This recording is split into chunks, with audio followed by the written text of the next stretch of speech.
বিজয়ের ৫৩ বছরে এসেও চাওয়া পাওয়ার হিসাব মিলছে না স্বাধীন সার্বভৌম দেশের অধিকাংশ নাগরিকের। জীবনযাপনের উন্নতি হয়েছে, অর্থনীতির আকারও বেড়েছে বহুগুণ। তবুও একটি বৃহৎ জনগোষ্ঠী এখনও দারিদ্র্যসীমার নিচে। অধরায় রয়ে গেছে কাঙ্ক্ষিত সুশাসন। তাই বৈষম্যের বিরুদ্ধে অধিকার আদায়ে ২০২৪ সালে এসে আবারও গণ অভ্যুত্থান। জেগেছে নতুন বাংলাদেশ গড়ার প্রত্যয়। ৯ মাসের সশস্ত্র সংগ্রাম আর ৩০ লাখ শহীদের আত্মত্যাগ, পাকিস্তানের দুঃশাসন মুক্ত হয় বাংলাদেশ। মানচিত্রে স্বাধীন সার্বভৌম নতুন দেশের অবুদ্দয়। তবুও যেন শেষ হয়নি বঞ্চনার। মুক্তিযুদ্ধের লক্ষ্য উদ্দেশ্য হোঁচট খেয়েছে বারবার। মুক্তিযোদ্ধাদের মনে এখনো ভর করে আফসোস। মুক্তিযোদ্ধাদের প্রথম দিন থেকেই তাদের বিরুদ্ধে বৈষম্যচরণ আচরণ করা হয়েছে। সারেন্ডার সেরিমনিতে হওয়া উচিত ছিল পাকিস্তান সারেন্ডার করবে বিদ্রোহ বাহিনীর কাছে।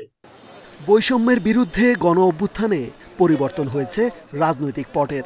পরিবর্তিত পরিস্থিতিতে বিজয়ের সুফল আমজনতা পাবে তো? আবারও জনমনে সেই প্রশ্ন। তখন স্বাধীনতার আকাঙ্ক্ষা ছিল, স্বাধীনতা পাওয়া গেছে, কিন্তু মুক্তি তো আসে নাই, বৈষম্য তো দূর হয়নি।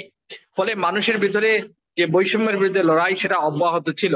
Decline and fall of Roman এম্পায়ারের মতো শক্তিশালী একটা সাম্রাজ্য উড়ে যায়, এবং অন্যায় যদি হয় তাহলে এটা তো আরো মানুষের দাবিগুলো যৌক্তিক ভিত্তি পায়, আন্দোলনে মানুষের মুক্তি আসে। সেটাই হয়েছে।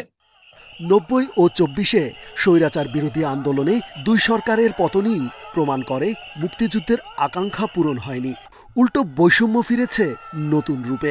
স্বৈরশাসকের দম্ভ আর কর্তৃত্ববাদী শাসন ব্যবস্থায় সাধারণ মানুষকে চরমভাবে উপেক্ষা করে। আপনি দোর্দণ্ড প্রতাপ সৃষ্টি করেন, কিন্তু ছাত্র জনতার সাথে আপনি যখনই বেইমানি করবেন, যখনই তাদের জন আকাঙ্ক্ষা থেকে বিচ্ছিন্ন হয়ে যাবেন, সেই সরকারের পতন নিশ্চিত হয়, আজ অথবা কাল। পাওয়া না পাওয়ার অজস্র হিসেব থাকলেও ১৬ই ডিসেম্বরের চেতনা যেমন গৌরব ও আনন্দের, তেমনি স্বজন হারানোর বেদনায় নীলবর্ণের।